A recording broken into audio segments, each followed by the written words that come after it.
오늘 말씀 보도록 하겠습니다. 오늘 말씀은 예레미야 48장 36절에서 27절입니다. 우리 생명의 삶 10월 16일 금요일 본문입니다. 그러므로 나의 마음이 모압을 위하여 피리같이 소리내며 나의 마음이 기레레스 사람들을 위하여 피리같이 소리내나니 이는 그가 모은 재물이 없어졌음이라.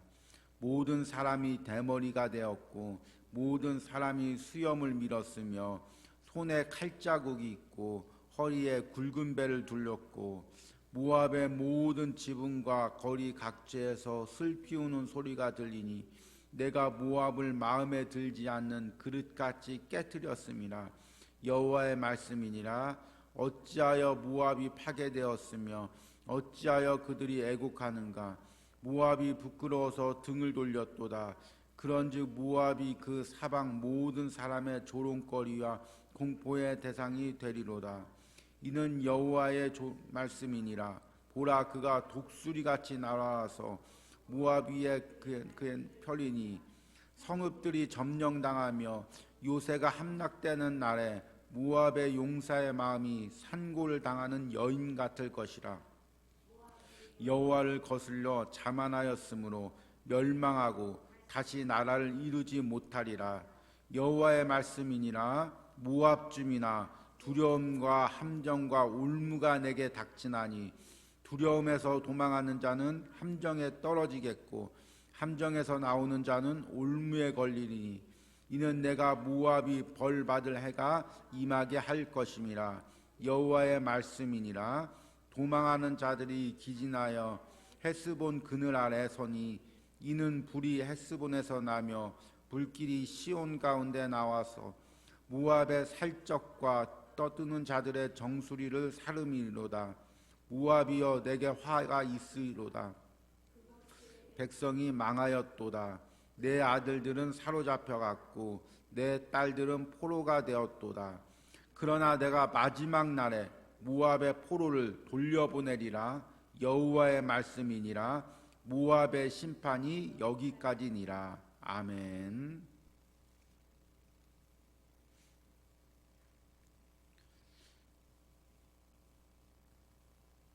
우리가 이제 계속해서 구약에서 하나님에 대한 심판의 말씀을 이제 듣고 있습니다. 열방에 대한 심판들의 말씀을 듣고 있는데 이 말씀을 듣다 보면 야, 참 하나님이 무서운 분이구나.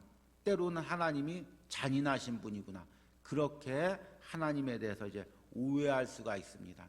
실제로 그렇게 오해한 사람들이 많이 있어서 어떤 이단 같은 경우에는 구약의 하나님과 신약의 하나님이 다른 분이라고 이렇게 가르치는 이단들도 있었습니다. 왜냐하면 구약의 하나님은 계속해서 심판을 이야기하는데 신약의 하나님은 사랑을 이야기하니까 구약의 하나님과 신약의 하나님이 다른 분이 아닌가 그렇게 생각할 수가 있습니다. 그런데 하나님께서는 이 열방들을 심판하면서 오늘 말씀에 보니까 애통하는 마음, 긍휼한 마음을 가지고 있습니다. 하나님이 당신을 믿지 않는 백성들을 심판하시면서 즐거워하는 것이 아니라 가슴 아파하시는 것입니다. 기다리다가 더 이상은 기다릴 수 없을 때가 되어서 어쩔 수 없이 그들을 심판할 때 하나님도 가슴 아파하시는 것입니다. 그래서 신약 말씀 보면 예수님께서 멸망하는 예루살렘을 보고 이렇게 애통하십니다. 예루살렘아 예루살렘아 선지자들을 죽이고 내게 파송된 자들을 돌로 치는 자여, 암탉이 그 새끼를 날개 아래 모음같이 내가 내 자녀를 모으려고 한 일이 몇 번이더냐. 그러나 너희가 원하지 아니하였도다. 보라, 너희 집이 황폐하여 버려진 바 되리라. 마치 암탉이 그 새끼를 품듯이 하나님이 당신의 자녀를 품기 위해서 여러 번 노력했지만 그것을 거절했기 때문에 심판을 당할 수밖에 없다는 것입니다. 그리고 그 모습을 보면서 하나님은 안타까워하십니다. 특별히 모압같이 롯의 후손이고 이스라엘의 형제고 계속해서 하나님의 말씀을 접할 수 있었던 위치에 있으면서도 하나님을 거부했기 때문에 모압에 대한 심판에서는 하나님의 애통한 마음이 더욱더 느껴집니다. 오늘 본문에서는 그 하나님의 애통한 마음이 그대로 전달되어 있습니다. 첫 번째로 36절 말씀을 보니까 그러므로 나의 마음이 모압을 위하여 피리같이 소리내며 나의 마음이 기레레스 사람들을 위하여 피리같이 소리내나니 이는 그가 모은 재물이 없어졌음이로다. 구약 성경에서는 슬픔을 묘사할 때 악기를 통해서 많이 묘사하는데요. 대표적인 악기가 수금이나 피리입니다. 근데 특별히 피리가 나왔을 때는 깊은 슬픔, 애잔한 슬픔, 그것을 이야기합니다. 하나님이 몇 번이나 모압을 건지려고 시도를 했고 선지자들을 보냈고 또 실제로 룻과 같은 사람 모압 땅에서 이스라엘로 와서 하나님을 섬겨서 메시아의 후손이 되기도 했습니다.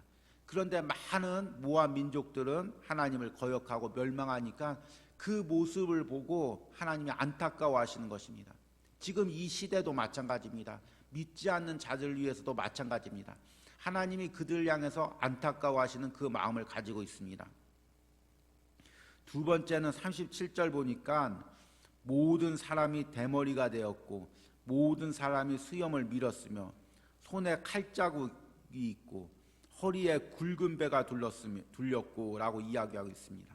38절에 모압의 모든 지붕과 거리 각처에서 슬피 우는 소리가 들리니 내가 모압을 마음에 들지 않은 그릇같이 깨뜨렸음이니라. 여호와의 말씀이니라. 하나님께서 비록 모압을 깨뜨렸지만 그들의 슬퍼하는 모습을 보고 마음 아파하십니다. 그럼에도 불구하고 오늘 말씀 보니까 모압 사람들이 대머리가 되었고 수염을 밀었고 손에 칼자국이 있고 허리에 굵은 배를 둘렀고 이것은 극심한 슬픔을 표현하는 고대의 방법이지만 동시에 우상에게 그 자신들의 어려움을 토로하는 그런 모습입니다. 그러니까 하나님께서 그 멸망시키는 그 순간까지 또 하나님 앞에 나오지 않고 끝까지 우상을 붙들고 있는 것입니다. 그래서 39절에 보면 이 모압에 대한 안타까움을 이렇게 표현합니다. 어찌하여 모압이 파괴되었으며 어찌하여 그들이 애국하는가. 모압이 부끄러워서 등을 돌렸도다. 그런즉 모압이 그 사방 모든 사람의 조롱거리와 공포의 대상이 되리로다. 이 말씀을 히브리어로 직역하면 어찌하여 그녀는 산산이 부서졌는고 어찌하여 그것이 파괴되었는고 어찌하여 모압은 수치 가운데 등을 돌렸는고 계속해서 어찌하여라는 말이 반복됩니다. 그러니까 이것은 당연히 멸망당할 그 모습을 보는 게 아니라 멸망 안 당할 수가 있는데 심판 안 당할 수가 있는데 지옥 안 갈 수가 있는데 부모님이 예수님 믿었는데 친척들이 예수님 믿었는데 여러 번 복음을 전했는데 왜 그렇게 끝까지 거부해서 세상에서 어려움 당하고 마지막 날에 심판당하는가. 그 하나님의 안타까운 마음이 그대로 담겨 있는 것입니다. 그럼에도 불구하고 하나님께서는 이 모압을 심판하시면서 마지막에는 긍휼을 베풀 것을 예언합니다. 47절 끝절 보니까 그러나 내가 마지막 날에 모압의 포로를 돌려보내리라. 여호와의 말씀이니라. 그렇게 하나님께서 돌아오지 않아서 끝끝내 심판하지만 결국에는 하나님께서 구원의 기회를 다시 한번 주신다는 것입니다. 얼마나 하나님의 긍휼과 자비가 크십니까? 그 하나님의 그 마음이 오늘 이 말씀 통해서 그대로 나와 있는 것입니다.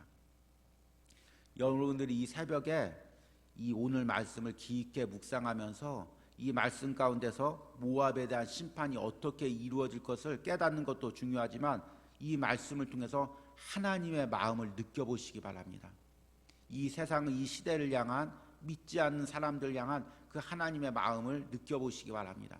특별히 이 말씀을 묵상하면서 우리 주변에 하나님을 믿지 않는 사람들이나 친척들 그리고 자녀들 위해서 애통하는 마음으로 하나님의 마음으로 기도하시기 바랍니다. 세상 사람들은 자기 마음대로 살아도 하나님께서 별로 건들질 않습니다. 왜냐하면 로마서에 보니까 하나님께서 상실한 마음 그대로 두신다고 이야기하고 있습니다. 하나님을 거역하고 우상을 섬기니까 하나님께서 그 하나님 모르는 마음을 건들질 않는 것입니다. 그래서 그들은 세상 사는 동안 어찌 보면 아무런 어려움이 없습니다. 편합니다. 잘 됩니다. 그런데 마지막에는 심판이 있습니다. 그런데 믿는 하나님의 자녀들은 하나님께서 상관하신다고 하십니다. 그걸 다른 말로 하면 관여하신다는 것입니다. 그래서 세상 사람들은 하나님 안 믿고 세상에서 열심히 공부하고 돈 벌면 그냥 성공하는데, 믿는 자들의 자녀들은 어려움을 당합니다. 아니, 왜 내가 하나님 잘 섬기는데 우리 자녀들이 어려움을 당합니까? 내가 하나님을 잘 섬기니까 하나님께서 나의 자녀들을 상관하시는 것입니다. 그대로 세상에서 쭉 나가면은 하나님 안 믿으니까, 야, 하나님 없이도 내가 노력하니까 돈 많이 버네, 성공하네, 그러면 하나님께 돌아오겠습니까? 그러니까 기도가 있으니까, 부모님의 기도가 있으니까, 믿는 친척의 기도가 있으니까 하나님께서 상관하시는 것입니다. 그래서 세상으로 나갈 때 어려움을 당하고 고난을 당하고, 그래서 하나님께 돌아오도록 하나님께서 역사하시는 것입니다. 문제는 뭐냐면 그렇게 어려움을 당해도 모압처럼 돌아오지 않을 때가 문제라는 것입니다. 제가 예전에도 말씀드렸지만 세상에서 가장 미련한 사람이 하나님과 맞서는 사람입니다. 하나님과 맞서서 이길 수 없는 사람이 없습니다. 하나님, 왜 내 인생에 이렇게 관여합니까? 나 좀 그대로 놔두십시오. 내 마음대로 살겠습니다. 그리고 하나님께 대항할 때마다 더욱더 매를 맞는 것입니다. 더욱더 채찍질을 맞는 것입니다. 그러기에 하나님이 상관하시는 사람은 빨리 엎드리고 하나님께 돌아오는 것이 은혜인 것입니다. 근데 여러분, 제가 이렇게 말씀할 때 다 아멘 하시죠. 그리고 아마 영상으로 설교를 듣는 분들도 다 이 말씀에 아멘을 하실 것입니다. 그런데 문제는 뭐냐면 정작 본인이 그것들을 깨닫지 못한다는 것입니다. 우리들의 자녀들이 그걸 깨닫지 못한다는 것입니다. 우리들의 남편이 그걸 깨닫지 못한다는 것입니다. 우리들의 친척들이 그것을 깨닫지 못한다는 것입니다. 그러니까 이 새벽에 우리가 하나님의 그 애통한 마음으로 기도하면서, 하나님, 그 우리 남편의 마음을, 우리 부모님의 마음을, 친척들의 마음을, 자녀의 마음을 돌이켜 주시옵소서. 그 마음 가운데 내가 당하고 있는 어려움이 운이 나빠서가 아니라 하나님이 상관하셔서, 하나님이 관여하셔서 내 마음대로 인생을 살 수가 없어서 이렇게 되는 것임을 깨닫고 하루속히 돌아오게 하여 주시옵소서. 이렇게 기도하시기 바랍니다. 여러분이 3일 동안 모압에 대한 말씀을 들었습니다. 나와 상관없는 나라고 낯선 지명이 나오고 낯선 역사적 사건이 나옵니다. 그래서 말씀에 집중하기가 어려웠을 수도 있습니다.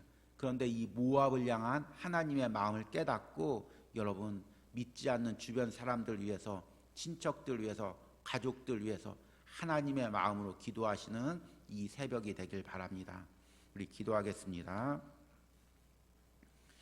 하나님 아버지, 우리 3일 동안 모압에 대한 말씀을 보았습니다. 노새 자녀들이었습니다. 복음을 듣는 부모님의 후손들이었습니다. 또 이스라엘 옆에 있었습니다. 계속해서 하나님의 역사하심을 눈으로 보았습니다. 하나님이 이스라엘 민족과 함께 하심을 보았습니다. 하나님의 말씀을 들었습니다. 그럼에도 끝까지 하나님의 말씀을 거역하고 이스라엘 조롱하고 대적하고, 또한 하나님 끝까지 우상을 섬기다가 심판을 당하는 모습을 봅니다. 그리고 그 모압을 향한 하나님의 안타까운 마음을 봅니다. 하나님, 이 마음이 지금 이 시대를 향한 하나님의 마음인 줄 깨닫습니다. 우리 친척들과 남편들과 아내들과 자녀들 위한 하나님의 마음임을 깨닫습니다. 내가 하나님의 마음으로 기도하기로 합니다. 주님, 불쌍히 여겨주시옵소서. 주님, 긍휼히 여겨주시옵소서. 세상의 어려움 가운데 깨닫게 하여 주시옵소서. 깨닫고 하나님께 무릎 꿇고 돌아오게 하여 주시옵소서. 인간의 힘으로 할 수 없습니다. 인간의 말로 설득할 수 없습니다. 하나님, 은혜를 베푸셔서 깨닫는 은혜를 그 10년 가운데 부어주시기를 간절히 소망합니다. 삶의 끈을 부여잡고 나아가기를 원합니다. 주님 보시기에 절망할 땐 위로와 용기를, 부족하고 못 믿어할 땐 지원과 맑은 희망을 주시기를 간절히 소망합니다. 하나님, 너희를 향한 나의 생각이 재앙이 아니요 미래의 희망과 소망이라고 말씀하신 그 하나님께서 사랑하는 우리 집사님 부부에게 미래에 대한 소망과 희망을 주시고 하나님 사명을 다시금 부여주시고 이 세상에서 하나님께서 주신 그 소망을 붙잡고 하루하루를 감당할 수 있는 은혜를 허락하여 주시옵소서. 하나님께서 주신 것들임에도 자꾸 나를 높이고자 하는, 나를 드러내고자 합니다. 하나님께 엎드려 겸손할 줄 아는 제자가 되기를 소망합니다. 하나님, 우리 사랑하는 자매에게 말씀을 통해 깨닫는 것처럼 하나님 앞에서 교만하지 않게 하시고 하나님 앞에 겸손하게 하시고 하나님께서 축복하시고 높여줄 때마다 더 나를 낮추고 하나님께 더 감사하는 은혜가 있게 하셔서 하나님께서 자매를 통하여 더 크게 역사하시고 더 큰 사명을 주시기를 간절히 소망합니다. 또 이름 없이 하나님께 드린 손길 가운데 그 간절한 기도의 손길을 들어주시고 기도하는 그 심령들이 아버지 하나님 앞에 돌아오는 역사들이 있도록 함께하여 주시옵소서. 하나님, 이 새벽에도 기도하는 심령들마다 하나님께서 그 기도에 응답하여 주시고 하나님 만져주시고 하나님 속히 하나님께서 그 간절하고 애통하는 기도를 들어주시기를 간절히 소망합니다. 예수님의 이름으로 기도했습니다. 아멘.